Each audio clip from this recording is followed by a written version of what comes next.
Nung ako po ay kumuha ng gold residences 3 years ago, o parang birth month ko pa yun, alam niyo po kabayan ka-updates, ang meron lang akong cash on hand that time is the reservation fee at yung pang 2 buwan, good for 2 months. Totoo po ito. Parang sabi ko, grabe, no? Parang ang lakas lang ng loob natin. And then yun nga, parang noong nung nireserve ko yun, parang wala pa yung mga building na yun. Tapos hanggang sa ngayon lang, na-realize ko, parang grabe, no? Parang imagine kung hindi ako nag-decide noon kumuha, parang itong mga hinulog-hulog ko, hindi ko alam saan napunta. May mga times kasi na, syempre, may mga kliyente rin po ako kabayan kapis na nagkakaproblema mismo sa finances, no? At naiintindihan ng SMDC yan. So, what if kung dumating po yung time na na-cancel yung unit mo? Nagulat ako dahil yung mga inventory nga po dito sa Ice Tower kabayan ka-updates ay paubos na. Pero may good news ako abangan niyo po yung good news kong yan. May isang kliyente, walang alam kung nakikinig siya ngayon dito, talagang meron pang available, no? Meron pang available mismo sa Sans residences. Pero yung view kasi niya hindi ko gusto. 1 BR po ito kabayan ka-update. Sabi ko, hintayin natin itong view na to, yung facing Mall of Asia view. Naghihintay talaga ako hanggang sa may na-reopen. Kuha agad. Well, as a property specialist, talagang yes, inaamin naman po natin, mas pataas ang presyo na aming na-i-market or bebenta, mas maganda. But sometimes, ang iniisip ko kabayan ka-updates, kung ano ang magiging takbo ng kwento ng property sa kliyenteng ito. Because naniniwala ko na lahat po ng kliyente ay deserve magkaroon ng best spot sa isang property. It's hindi lang po na parang diyan ka na lang.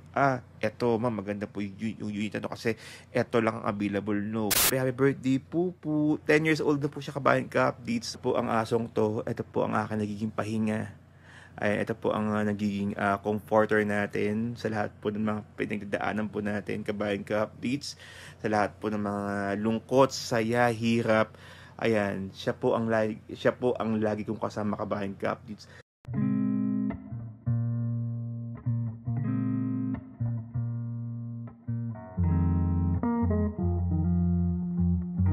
Isa pong magandang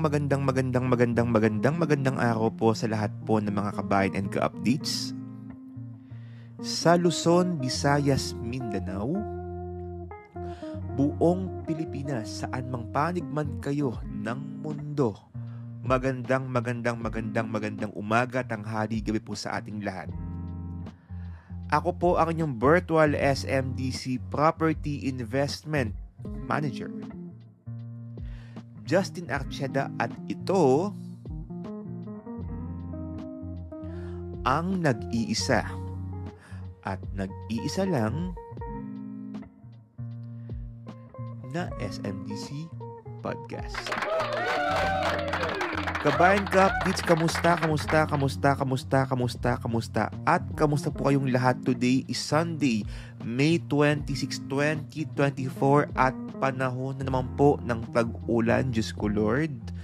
Oo, sa mga hindi po nakakalam, sa mga nasa ibang bansa po, nako, dito po kabayan ka-updates, kung dati po ay parang sobrang init po ang aming pakiramdam. Ngayon, talagang binubulabog po kami ngayon ng ulan. Ayan, hindi pa rin naman gano'n, no? Nakakamdam pa rin kami ng konting init, pero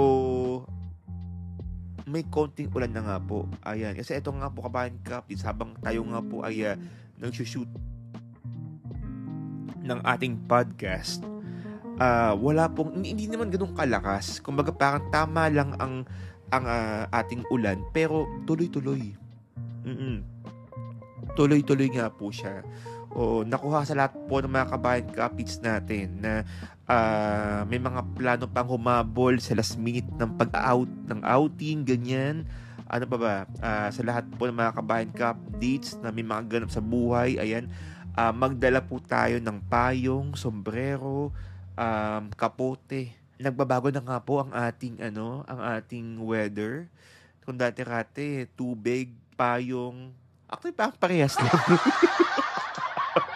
Oo, hindi kumbaga parang dati-rati parang kailangan talaga medyo um, hindi tayo dehydrated, may dala tayong tubig, komportable ang ating damit, yung hindi gaanong, yung presko lang, no? Ngayon, nako, mukhang kailangan ng nating kabayan kaptits magbalot-balot, ayan, ng ating mga damit. Hindi na yung medyo pampresko dahil nga po, sobrang tuloy-tuloy nga po ang pag-ulan dito mismo sa Manila. Hindi ko lang alam kung sa buong Pilipinas, no, medyo umuulan-ulan na nga din po, no. So balitaan nyo nga po, kabayan kapits, kung nasaan man kayo sa Pilipinas, kung maulan na nga ba dyan. Ayan. Panalangin ko na sana po is safe po tayong lahat. Okay, walang sakit. Ingatan yung sarili, yung pagkain, prutas, gulay, kasi hindi lang din po sasapat ang gamot, no, ang mga vitamins, dahil may mga pagkakataon, yes, maganda may vitamins ka sa katawan, pero mas iba pa rin talaga yung pag-aalaga. Kung ikaw mismo, paano mo aalagaan ang inyong sarili, ayan, dapat ganun pa rin talaga. No? So, wag lang iasa sa mga vitamins dahil may mga pagkakataon, minsan hindi tayo nabibigyan ng proteksyon. Oo, so dapat kailangan meron pa rin tayong ginagawa sa ating mga sarili. And syempre, tamang panalangin. O, 'di ba? Tamang panalangin, no? Nabigyan tayo ng proteksyon ng Diyos, hindi lang sa ganitong panahon, sa iba't ibang sitwasyon, 'di ba? Papaano kapag tayo medyo may pinagdadaan ng hirap, papaano natin tatanggapin, o papaano tayo magkakaroon ng magandang response, no, sa mga pangyayari hindi mo inaasahan. Ayan. Ang ako na malalim ang ating pagkakuntuan, di ba? Oo, parang siguro, siguro yung iba dito parang SMDC pa ba to? Oo, ayan. Hindi, kung magkakabayan ka updates, tamang kwentuhan lang ng mga buhay-buhay, no? So, yun po, kabayan ka updates na kung sana po nasaan mang panig man kayo ng Pilipinas o ng mundo, sana po okay lang po kayo. Masaya po tayong lahat, walang sakit. In Jesus' name, Amen. Kabayan ka updates, ang SMDC podcast pala ay napapanood at napapakinggan sa Spotify, YouTube channel, Facebook page, at syempre napapakinggan din po tayo sa YouTube Music and Apple Podcast. Ayan, so kung kayo po ay nakakapakinig sa mga Apple Podcast, Spotify, YouTube Music, kabayan ka updates, libre lang po ang pag-follow po sa ating mga platforms na yan para po na-update po kayo, no, sa ating mga ganap, sa ating mga usapan all about life and SMDC. Ayan, dahil syempre iba pa rin talaga, no, na kapag hindi lang puro bentahan ng mga property ang ating nag-uusapan, 'di ba? Kumbaga, may isa nga tayong ka-updates dito, no, na parang nagsabi na alam niyo ang sama ng loob ko, binuran niya. Binura niya yung comment niya. Ewan ko lang kung magko-comment siya ngayon dito, pero nakikita ko siya nagko-comment din sa ibang mga SMDC YouTuber, ayan. So parang na ano lang niya, na kwento lang niya, na sabi lang niya, kung sa pagkakaalala ko, night shift siya sa kanyang trabaho. Oo. At medyo may mga times nga na parang hindi ko alam kung tama pa ba yung pagkakaalala ko, na may mga times nga doon na parang syempre pag night shift inaantok-antok siya. Pero doon nakinig nga daw niya yung last podcast ko, na ang sabi ko nga daw parang may isa akong kliyente. Oo, kasi nakwento ko to before na, or last podcast ko, na may isa akong kliyente na hindi na nga po kami nakapag-usap. 'Di ba? Hindi na kami nakapag-usap. Parang nakapag-usap na nga lang kami nung naniningil po ako. Kasi kabayan kapits, sa mga nakaalala po, kabayan kapits, nakwento ko po kasi last time na na parang kaya nga po tayo may SMDC podcast. Hindi lang SMDC pinag-uusapan dito. Kumbaga parang tamang kwentuhan, tamang usapan all about life lang naman to, no. Parang at least 'di ba, hindi lang lagi puro SMDC yung ating ang ating ganap or topic sa buhay, no. Maaring may mga bagay na tayo pa magkakapareho at nagkakasundo sa isang kwentuhan, ayan. Kasi yun nga po kabayan kapits, nakwento ko din po na parang etong SMDC podcast na rin ay parang way ko na lang din para makipag-communicate sa mga iba kong mga kliyente hindi ko na nga po nakakausap. O yung mga kliyente ko po na hindi ko na nga po nakakausap, yung iba dyan parang busy, sobrang busy sa trabaho, nakakuha sa akin ng property, hindi na po kami nakapag-usap. May iba dyan parang tayo nga po ay ginos. Oo. So parang nabanggit ko nga po last week sa aking podcast, sa parang may isa akong kliyente na parang ano, na parang ang tawag nito parang nasabi ko, hin, nakamusta ko siya, kinamusta ko siya para singilin. Para singilin no si Miss Claire diyan po mismo sa Israel. O kasi parang meron siyang due. Hindi ko na binanggit yung buong pangalan niya no. So meron siyang due, ayan, meron siyang na overlook or hindi na anong payment. So well, it's part of my job po no to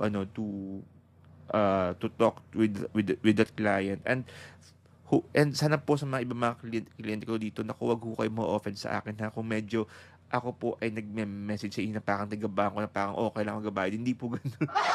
Oh, syempre we have I do understand no na may mga pagkakataon talaga na it's either nakalimutan or hindi naman kaya parang may mga inuna lang na bagay, may mga inunang priority and that's okay. Diyos ko, kahit din naman ako no, nung una kabayan ka updates, nung ako po ay nagbabayad ng gold o nung ako po nagbabayad ng gold residences, alam niyo po ba kabayan, ito kabayan ka updates, totoo lang po ito ha, totoo lang po ito.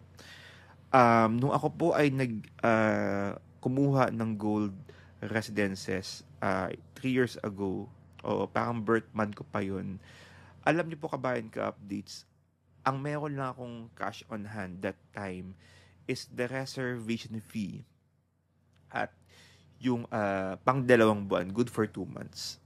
Totoo po ito. Totoo po ito. And yun nga, parang binalikan ko nga po yung panahon na yun. Ngayon, parang sabi ko, grabe, no? Parang ang lakas lang ng loob natin para i-push through etong property na ito. And kaya nga, every time po kabayan ka updates, na kapag ako po ay dumadalaw sa site para ibigay po yung construction updates ng Gold City, kagaya po ninyo sa lahat po ng mga kliyente ko dito na kumuha ng Gold City at sa mga clients na hindi po ako naging specialist po nila, sobrang natutuwa ako, napaproud ako kasi parang nasaksihan ko yun, lalo yung phase 1, yung building A, B, and C, nasaksihan ko yun, talagang wala pa talagang building, as in wala pa talaga. And then yun nga, parang nung nireserve ko yun, parang wala pa yung mga building na yun. Tapos hanggang sa ngayon lang, na-realize ko, parang grabe, no? Parang imagine kung di ako nag-decide noon kumuha, parang itong mga hinulog-hulog ko, hindi ko alam saan napunta. O parang, ano kaya nangyari kung what if hindi ako nag-reserve that time? Parang ganon. No? Super na-amaze lang ako na parang ang bilis po ng panahon na hindi ko inaasahan talaga na nakatawid tayo ng ilang taon sa paghuhulog ng gold. Ewan ko kabayan ka updates, but sometimes siguro lakasan lang talaga ng loob. Noong mga panahon na yon, gustong gusto ko talaga tong gold na to.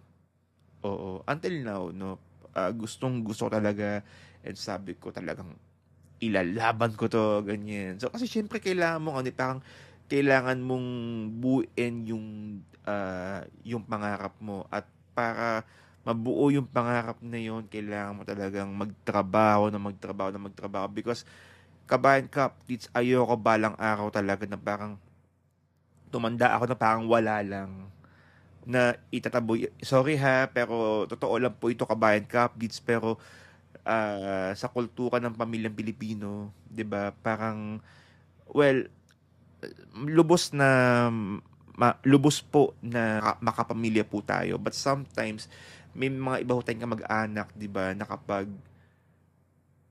wala tayo, iba po yung tingin sa atin. And sa akin kasi kabayan ka, siniwala ko na kapag pinanganak kang mahirap or pinanganak kang hindi okay, tapos namatay kang hindi okay, namatay kang nahihirapan pa din. Parang para sa akin po, kasalanan po ito. Oo, kasi parang ang daming pagkakataon, ang daming oportunidad ang pinakita sa iyo, pero hindi natin niyayakap, hindi ho tayo bukas. Ayan. So parang sa akin, medyo hindi, may mali. Pero kung ikaw yung tipong mahirap ka, tapos yumaman ka, umasenso ka, parang nakaka-proud lang, 'di ba? Nakapag ganun po yung naging takbo ng ating pamumuhay, 'di ba? Maraming tayo mai-inspire, marami tayong ma-motivate, 'di ba? So, ganun. So, ako kasi kabayan ka updates, medyo iba kasi talaga yung drive natin. Kasi yun nga, ayoko talaga, isinusuka ko talaga ang kahirapan. Sobrang hindi ko kaya. Though, may mga pagkakataon na parang na-enjoy ko, lalo siguro, I don't know kung may makaka-relate po sa akin, may makaka-relate po sa akin dito, yung parang simpleng nagluluto ka ng pancit canton na may itlog, tapos yung mga kasama mga classmates mo, ganyan, na ano pa, na ang bahay nasa tondo, ganyan. Yan, medyo ano ko yan, medyo na-miss ko yan. Kumaga parang naniniwala ko na yung ganyan mga setup, yung mga talaga nagbigay kulay sa akin nung mga panahong estudyante pa lang tayo. Pero of course, syempre, as we walk no sa ating buhay, parang syempre, hindi pwedeng laging ganun, 'di ba? Parang dapat talaga meron tayong dreams, may pangarap, may goal. Kaya yun nga kabayan ka updates, lahat po ng ito kabayan ka updates. Itong pagka-podcast ko, itong pag-YouTube ko, lahat ng ito ay may dahilan. Oo, at yung dahilan na yun ay kailangan mahulug-hulugan natin ng monthly yung goal.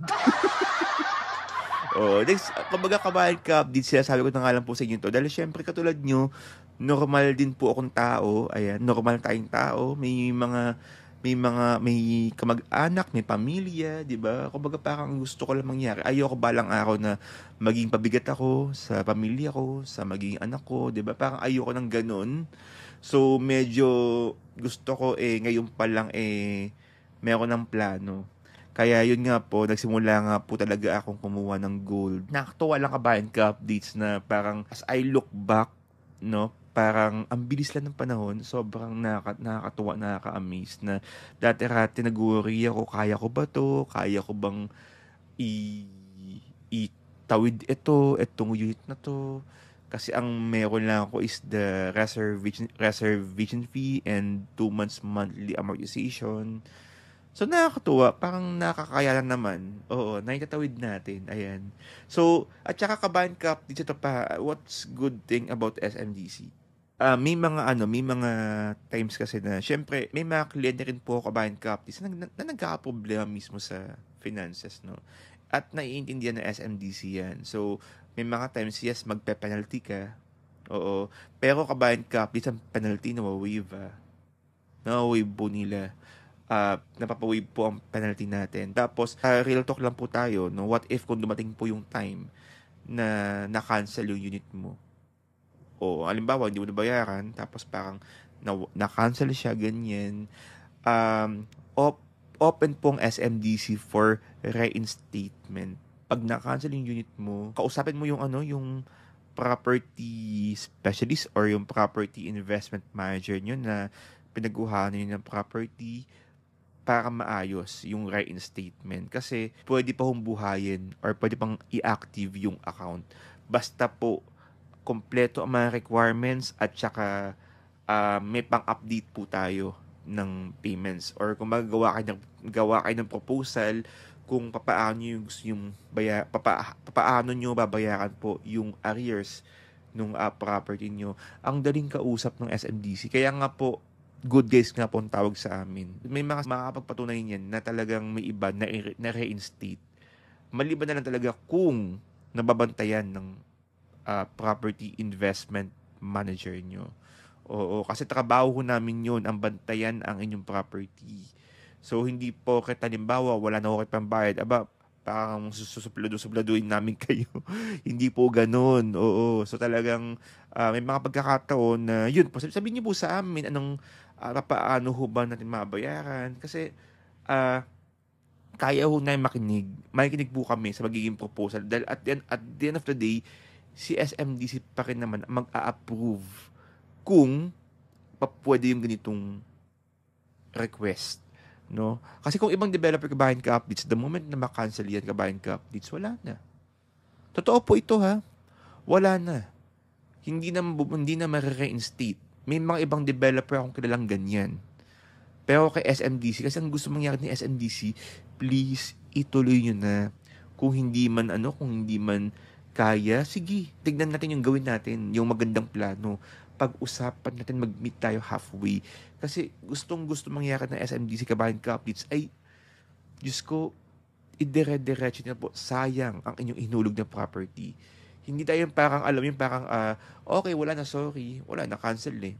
May mga ganun developer. Pero kayo po kabayan ka updates, hindi po, as long as nababantayan po ng property investment manager nyo, yung property na yun, kumbaga naka-hold pa rin under sa kanya, hindi na mawawala yung unit na yun. Kapag binigay niyo po yung complete requirements for reinstatement. Ano-ano nga ba yung mga requirements na yan? No? So, para lang kayong umulit ng pag-reserve ng unit. So, andun po yung reservation agreement form, passport ID, with 3 specimen signature, mga ganun po kabayan ka updates. No? So, parang umulit lang kayo, but this time, hindi na ho kayo nag-reserve ng unit or reservation fee. Ayan, so ganun po siya kabayan ka updates. So sa lahat po ng mga kabayan ka updates na medyo may may problema sa mga accounts, ayan, kung hindi na nga po nahagila po or nako-contact ang inyong mga property investment manager, ito po yung email address po ng customer service. Andiyan din po yung landline po nila. Ayan, kausapin niyo po sila mismo para po matulungan na nga po nila kayo para sa pagpapa-reinstate na inyong mga unit. Hindi naman kayo kung may problema sa inyong mga unit, ayan, alaman niyo po yung mga status dyan sa email na yan at syempre dyan po sa mga contact number na yan. Okay? Okay na ako kabayan ka updates. Nako, ito nga pong ating topic for today's podcast. Gusto ko lang po kayong bigyan mismo, no, kabayan ka updates, ng balita or updates kung kamusta na nga ba ang ICE Tower na nag-iisang residential and office tower sa Mall of Asia. Alam niyo po kabayan ka updates, grabe po ang moving ng ating mga inventory po dyan. Masabi ko na isa ito sa mga successful project ni SMDC. Kasi kabayan ka updates, nagulat ako dahil yung mga inventory nga po dito sa ICE Tower kabayan ka updates ay paubos na ang mga inventory dito mismo sa ICE Tower. Nasabi ko po lagi ito before. Lagi ko nga po sinasabi sa inyo ito before, no? Yung mga parking, ayan, yung mga parking slot po natin sa bawat project, no? Kasi bawat project, 25% lang ng mga owners ang pwede magkaroon ng parking. Kagaya nga po nito, etong ICE Tower, ang ating total of units po dyan ay 844 units. Ang number ng parking po dyan ay 200 parking slots. Kabayan ka updates, alam niyo po, dumating po yung panahon na na-sold out na po ang parking ng ICE Tower. Okay, pero may naki-open. May open pa na 2 unit or 2 slot sa ICE Tower na parking. Okay, ako po kabayan ka, nasa panahon po ako ngayon, kaya ako nababanggit ito, kaya ako po piniling itapik ito kasi ito yung mga pagkakataon na kung saan, kung tayo uusog ng panahon, I mean, 2 to 3 years from now, nanaisin yung balikan etong panahon na ito. Why? Ito yung mga panahon na kung saan umuunti na yung mga inventories natin. Katulad na lang po ito kabayan ka updates yung ICE, yung facing Mall of Asia na 1 bedroom sold out na po. Actually, ang tagal na pong sold out nito, Kabayan Ka-updates. Kaya nga, sa lahat po ng mga Kabayan Ka-updates na nakakuha ng Mall of Asia, nais ko po kayong palakpakan. You know what, Kabayan Ka-updates? Kasi ito po ang isa sa medyo prime talaga na units sa Ice Tower, yung mga facing Mall of Asia. Okay? Pero may good news ako, abangan niyo po yung good news kong yan. Okay? Dito naman po sa facing Manila, ilan na lang available dito? 1, 5, 9, 10, 14, 17 units na lang po ang mga available sa facing Manila. Okay? Yan na lang po yung mga available natin sa Ice Tower, Kabayan Ka-updates. Yung facing east, kumukonti na lang din po. Okay? So, kumukonti na lang din po ang mga facing east po natin. Totoo lang, Kabayan Ka-updates, everyday po. Totoo po ito, everyday.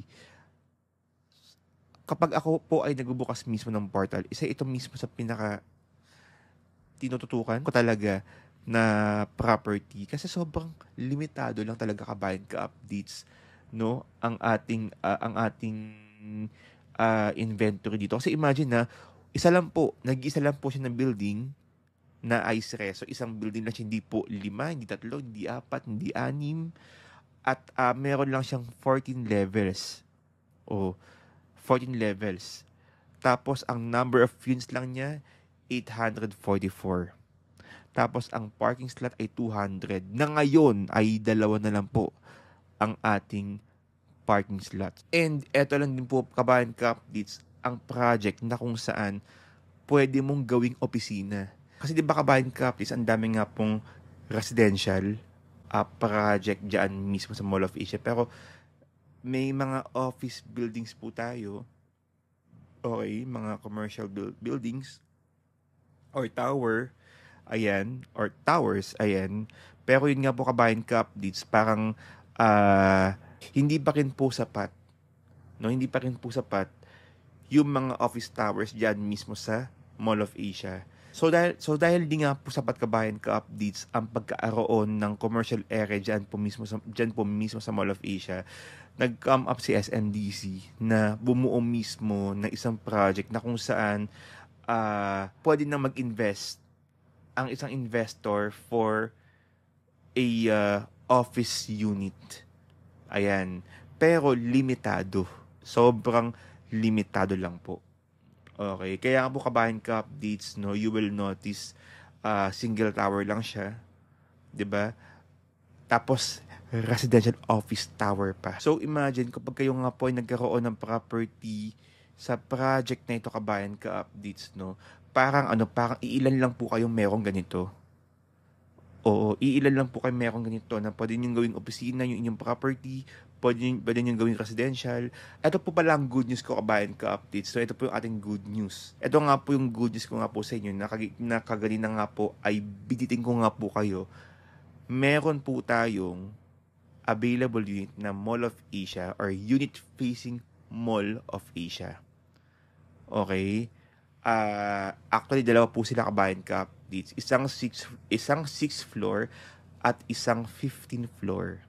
Maganda po itong location na nga ito kasi, Kabayan Ka-updates, to be honest with you, ito po yung unang-unang na sold out na property or na units, no, ng mga facing Mall of Asia. Ba't ba na sold out ng Mall of Asia or facing Mall of Asia? Una, syempre, mas maganda po ang view. Pangalawa, may view ng Bay View mismo. Etong si facing Mall of Asia. Lalong na nga po itong si 15th floor.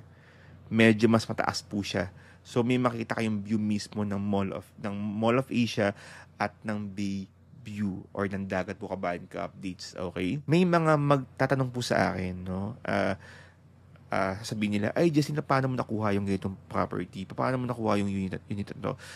Well, every 9:30 po kasi ng gabi ay may tinatawag kaming reopen. No, may mga times kasi na, syempre, may mga clients tayo na it's either hindi nagtuloy, pangalawa, nag-transfer, pwede mo nag-transfer ng unit, nagkaroon ng change of heart, Ayan. So may mga ganun, no? So nagkaaroon ng reopen.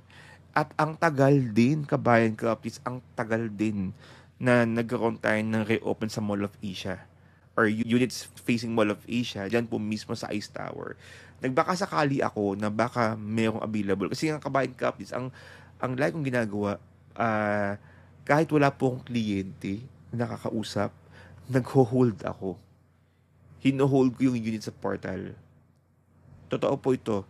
Hino-hold ko yung unit and then minamarket ko. Okay? Pero kapag hindi na close yung unit na yon sa ilang araw na naka-hold sa'yo, meron kang penalty. Okay? May penalty po ako. Pero it's okay. Kasi ang importante, ang ganda kasi ng view na to, ang ganda ng unit na to, kaya inilalaban ko nga po talaga kabayan cup dito itong unit sa Mall of Asia. So may mga kabayan cup, may mga kapatid din po tayo sa industriya na ginagawa din po ito. Pero ako, ginagawa ko po ito basta alam ko sa sarili ko na itong property na ito ay premium or di naman kaya maganda, prime, yung unit talagang sinusugalan talaga natin. Kasi gustong gusto kong makuha yung ganung mga klaseng best spot talaga. Because naniniwala ko na lahat po ng kliyente ay deserve magkaroon ng best spot sa isang property. It's hindi lang po na parang diyan ka na lang. Eto maganda po yung unit na to kasi eto lang ang available. No, may mga pagkakataon po kabayan cup deeds, naghihintay ako na reopen. May available naman na unit, may mga available naman na units pero hindi ko gusto. Alam mo, hindi ko gusto, obstructed yung view, hindi ko talaga pinipilit sa kliyente. Because kung ako rin naman siguro bibili, parang eto ba ang property na ibibigay mo sa akin? So may mga ganun akong moments kabayan cup, sa parang iniisip ko na what if ako ang bibili. May isang kliyente, ko lang alam kung nakikinig siya ngayon dito, talagang meron pang available, no? Meron pang available mismo sa Sans residences.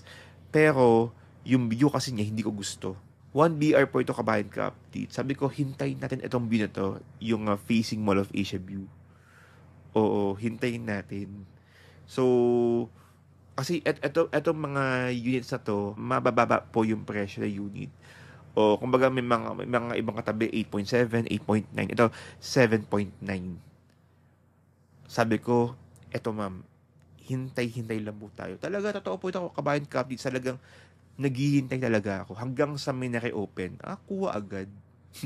Green up agad natin. Kasi nga kabayan cup dito, parang well, as a property specialist, talagang yes, inaamin naman po natin mas pataas ang presyo na aming na i-market or na i bebenta mas maganda, but sometimes ang iniisip ko kabayan ka updates kung ano ang magiging takbo ng kwento ng property sa kliyenteng ito. What if na turnover? Ay, ang pangit pala. 'Di ba? May mga ganung attitude kabayan ka updates na kliyente pero maiintindihan mo naman dahil syempre hard-earned money po nila yung ginastos nila for this property. Ayan. So, kaya ako kabayan ka updates, no? Etong unit facing Mall of Asia, mabili man ito or hindi man ito mabili, hopefully makuha ko pa rin to once na mag-expire ang aking holding. But praying na may kumuha talaga kasi kabayan ka updates, sobrang rare talaga ng property na ito. Sobrang rare. Bihira na lang talaga magkaroon ng reopen sa unit facing Mall of Asia. If you are investor na looking for a perfect spot sa Ice Tower, please DM me. I-DM niyo na po ako before it's too late.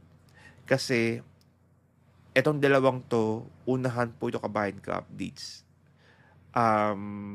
Hindi na po ito maging available sa mga susunod pa mga buwan because naniniwala ako na dahil reopen na lang po ito at na sold out na po yung Ice Tower facing Mall of Asia.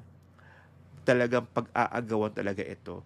Habang nasa atin pa ang bola, please DM me and allow me to explain it to you. Bakit maganda ang spot na ito? Oo, actually ginawa ko tong podcast na ito para lang bigyang diin talaga na itong property, Diyos ko, Lord.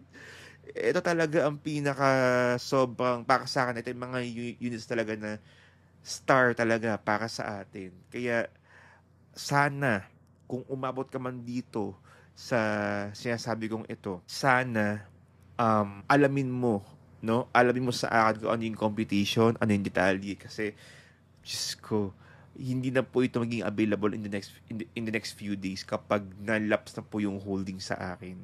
Oo. Kabayan ka, please, kung meron na ho kayong kausap na ibang consultant, or kung meron na po kung kayo po kapanalig, please naman, wag na kayong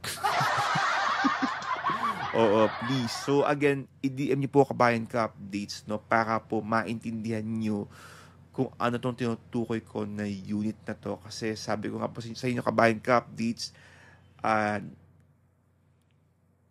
nag-iisa lang ito. Oo, sobra. And ayokong pakawalan talaga. Sana makuha ninyo. And kapag nakuha nyo nga po ito at nakapag-turn over kayo dito, Diyos ko, pasasalamatan niyo po ako ng bonggang-bonggang-bongga. Siguro, ang iba siguro sa inyo, parang ano, no? Seryosohin ko ba to? Mga ganyan siguro. Nagpapatawa lang naman po tayo. Ayan. Okay. Okay, Kabayan Cup, dito sa lahat nga pala na hindi pa nakakapanood ng A Day in My Life vlog, ayan, nag-list po tayo dyan mismo sa Fame Residences. Naku, abangan niyo po yan na ang daming nanood. Oo, sobrang na-amiss ako, natutuwa ako dahil parang ang daming nakapanood ng ating vlog dyan. Naku, maraming salamat po. Nakaka-relax, no? Kasi sabi nila parang ano ba to, parang ASMR ba to? Kasi yung pati pagtitiklop ko ng mga pillow sheet, ganyan, parang, or sa tuwalya, ganyan, parang wala daw music. May part at wala daw ng music. Nakalimutan ko nga pong lagyan ng music yung part na yun. Ayan. Pero maraming salamat po sa inyong panonood po sa aking A Day in My Life vlog sa episode 1 and episode 2. So hopefully marami pa nga po tayong ma-upload na A Day in My Life dahil gusto ko din pong ipakilala sa inyong aking sarili. Siguro outside SMDC, oo, at hindi lang yung puro SMDC ang ating pinag-uusapan. Makilala nyo rin po ako outside podcast, outside SMDC updates, ayan. And kung kayo po ay may mga tanong or may mga interested na project sa SMDC, please DM me on WhatsApp. That's 63-9152-814355. 63-9152-814355. At kung kayo po ay nakakapanood po sa Spotify, YouTube Music, YouTube channel, and Facebook page, i-follow niyo po ako dyan sa mga platforms na yan para mas na-update po kayo at kayo ang unang-una nakakaalam ng ating mga episodes, updates, podcast, and everything. Ayan. And syempre, kung kayo po ay mahilig naman makapakinig ng ating Apple Podcast, please follow me po sa aking Apple Podcast. Nako, Kabayan Ka, it's tayo lang po ang SMDC consultant na nag-a-Apple Podcast. So please, pakinggan nyo dahil po syempre marami po kayong matututunan dito mismo sa ating SMDC podcast. Ang happy birthday nga pala, Kabayan Ka, update sa aking pinsan, si Teresa Lucas. Ayan, nagpakain siya dyan mismo sa Four Seasons, shabu-shabu dyan mismo sa Mall of Asia Seaside. Maraming salamat and happy birthday, Tess. And syempre sa aking alagang si Pupu. Ayan, happy birthday, Pupu. Wait lang. Okay, so ito po yung alaga ko si Pupu, Kabayan Ka updates. Birthday po niya ngayon. And actually, bukas nga po, kami nga po ay mag-beach, ayan. Dahil may pinangako nga po sa kanya. Oo. So, happy birthday, Pupu. 10 years old na po siya, kabayan ka-updates. So, senior dog na po siya. Babae po siya. Hindi po nakapag-asawa at nagkaanak. Ayan. Pero, sobrang happy ako dito kasi ito po ang asong to. Ito po ang aking nagiging pahinga. Ay, ito po ang nagiging comforter natin sa lahat po ng mga pinagdadaanan po natin, kabayan ka-updates, sa lahat po ng mga lungkot, saya, hirap. Ayan, siya po ang lagi kong kasama, kabayan ka-updates. So, poodle po siya, kabayan ka-updates. Ayan. So, hi po, happy birthday, baby. So, say hi. Kaway-kaway ka dali. Ayan. Again, kabayan ka-updates, maraming salamat po sa inyong panonood at pakikinig mula simula hanggang dulo. Please don't forget to subscribe to my channel, Justin Aracheda, SMDC TV, for more videos and updates and podcast. Ayan. And mag-DM lang po kayo sa aking WhatsApp number kung kayo po ay may mga tanong all about SMDC projects, no? So, again, maraming salamat po. Ako po ang inyong virtual SMDC Property Investment Manager, Justin Aracheda, na patuloy pong nagpapaalala po sa inyo. Kabayan ka-updates, sabay-sabay nga po tayong lumipad, umangat, at mangarap. Again, kita-kits po ulit tayo on my next podcast. Dito lang po sa Nag-iisa. At nag-iisa lang na SMDC Podcast. Again, maraming salamat po and happy investing, everyone. Bye! Happy birthday!